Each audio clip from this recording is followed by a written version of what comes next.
I think we can all agree that Hollywood has gone downhill over the last decade. As an audience, we are reaching a breaking point. We are exhausted, we're tired, and we're frankly tired of this corporate slop that is being forced down our throats every year. The major studios have abandoned this idea of art that goes into cinema, and they've turned it into this rigid, soul-crushing corporate business. You smell that? What is that? What? What's that smell? A cologne? No. Opportunity. They rely entirely on our nostalgia. They grab our attention because of the kids that we used to be, but they just empty our wallets and they force their agendas on us, and we feel empty after watching these movies. No. Money. Okay. I smell money. Okay. The reason this corporate formula is failing is pretty simple. Art needs a soul. And when you take the heart out of storytelling, the audience feels it.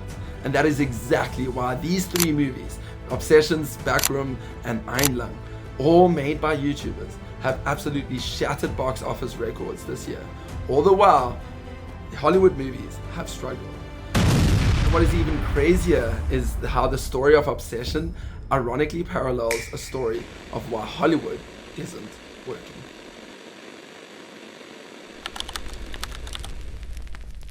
So let's look at the little guy. This is Curry Barker, a YouTuber, a comedian, and the creator of Obsession. But going into his first movie, he faced a major issue. He didn't have the backing of a major studio. Oh, my boss would have my ass. You know, get lost. And honestly, he barely had a budget to work with. And to understand how he got to Obsession, you need to understand how he got into filmmaking altogether. So let's run it back to when he was 11 years old. That was the age when he first watched the 2003 remake of Texas Chainsaw Massacre. Within the first few minutes of this movie, a character unexpectedly takes her life, right on screen. And for an 11-year-old who lives in Alabama, this was obviously a psychological system shock. He was terrified that he even had to go sleep in his mother's room that night. But something clicked in his brain. Instead of running away from that terror, Curry became deeply obsessed with it. It's part of what drove him to become an actor in the first place. So by age of 18, Curry left Alabama and he went to New York Film School up in Los Angeles. And during his first week, he met a fellow student named Cooper Tomlinson. The two became close friends and they created a YouTube channel that you may have seen before. That's a bad idea. Every weekend, they would put their film knowledge to practice. They would shoot some comedy skits and they would post it on YouTube. And as the pandemic hit, well, that channel started blowing up. And they both dropped out of college entirely because, well, they had a new focus. What Curry didn't know was that this move would be the exact thing that would make him stand out in Hollywood today. See, it wasn't his film school knowledge that taught him how to reach an audience or how to tell a story. It was hundreds, if not thousands of YouTube videos thrown into an algorithm where you could see exactly what made a person tick. It taught him comedic timing, it taught him to understand the human condition, and essentially to study psychology. It was the years of grinding on YouTube that made Curry Barker the billion-dollar nightmare that he is today. See, modern Hollywood, they have forgotten the art of filmmaking. They think it's about spreadsheets, they think it's about bigger budgets, they think it's about creating something recognizable that will make us stick. They don't have an origin story. They don't have anything that inspires them to make a film. And that's why they've worked so hard on remakes, on sequels, on movies of the past. And it worked 10 years ago. We loved that. But it's no longer what people are looking for. See, to Hollywood, people love nostalgia. And nostalgia does sell. And so they're going to latch onto it. But the thing is, it's no longer working. And they can't understand why. And this is an advantage that somebody like Curry has over Disney. When you make a sketch comedy for YouTube or Instagram or TikTok, you don't get this polite, captive audience that's already paid for a ticket.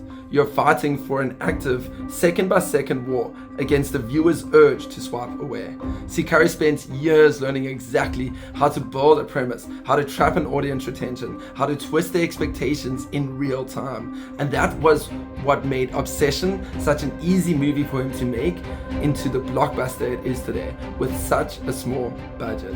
But look, it's not quite as simple as I want to make it sound. Obsession wasn't Curry Barker's first horror movie. Look, he managed to make a movie with an $800 budget.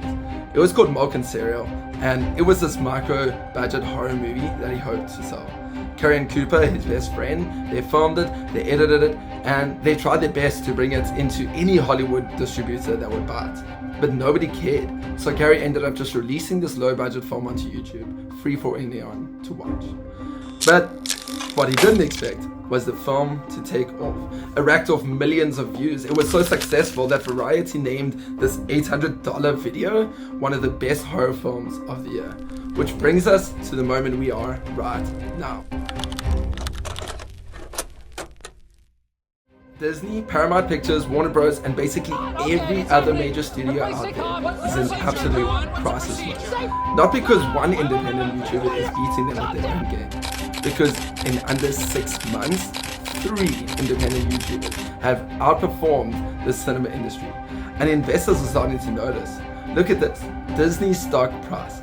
They've spent months sliding into intense pressure, tanking down to the $92 range as institutional investors are dumping millions of shares.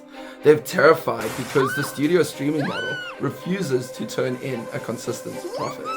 Warner Bros, for example, is putting itself up for auction. They're desperate, and major film industries, they're just bankrupt. Not due to a lack of money, they are bankrupt of original ideas. And when you have a soulless corporation running an industry that needs art, well, they think throwing money at every issue is going to fix it. And it just won't. Think back to 2012. I remember Marvel, they released that they were spending $220 million on the first Avengers movie. And people were hyped, they were excited. They understood that, wow, spending $220 million was ambition. It meant that the studio was taking a massive gamble. They were putting 6 separate superheroes in a franchise into a single frame for the first time in history. It promised the cinematic events that justified the cost. It was the first time that this had ever been done, and it paid off. Because the idea was new, it was exciting, and not because they had this big budget. The idea would have worked without that budget. The budget made it work better. Then you get the modern era of Hollywood. When you hear Disney's dropping $165 million to film Mandalorian spin-off movie, $750,000. That is the entire budget of Obsession. Additionally, Cory Barker had 3 weeks, a lack of equipment, and a crew made almost entirely of his friends from YouTube. And at the time of filming this, Obsession has pulled off something considered statistically impossible, especially in modern cinema. An independent film grossing over $286 million. That is 300 times its initial budget. In North America alone, the $750,000 indie thriller movie has literally outgrossed Disney's Mandalorian and Grogu. It has single-handedly become the most profitable film in the 24 history of Focus Features. It has forced them to delay its streaming release because theaters are more packed than on that first day. So this is how the typical theater math works. A movie will make majority of its money on that opening weekend. After that, hype dies down, the box office drops by typically 50 to 60% in week 2.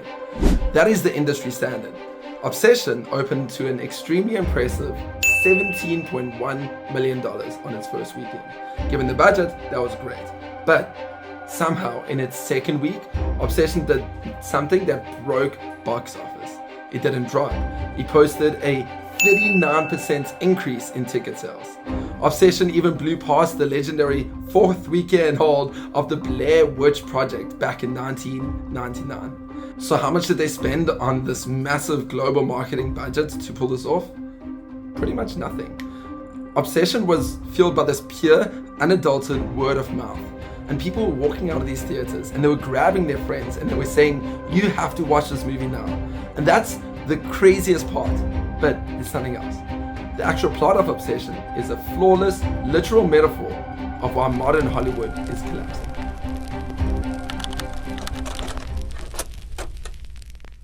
For those of you who haven't seen it, I'll try not to spoil much. Obsession follows a guy named Bear, and Bear is deeply in love with this girl named Nikki. But he doesn't have the courage or the genuine connection to win her over naturally. So he takes a shortcut. The one wish. One wish will. A magical item that grants him You'll get one one wish. Nikki is absolutely obsessed with him. And on paper, Bear is getting exactly what he wanted. Nikki is entirely devoted to him, but very quickly, that dream turns into a nightmare.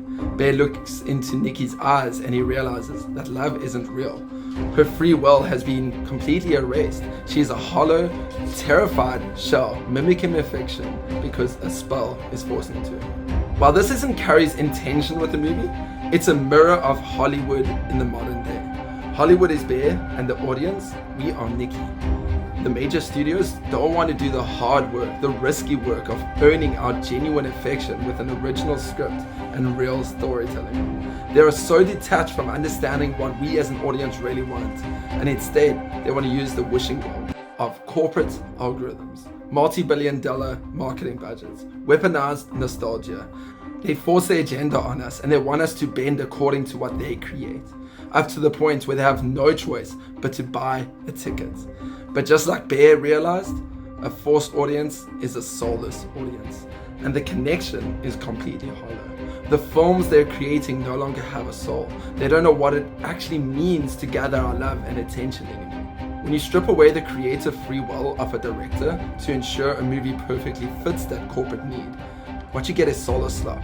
Soon enough, this won't be bearable for big studios. They're noticing the cracks. They don't know what to do.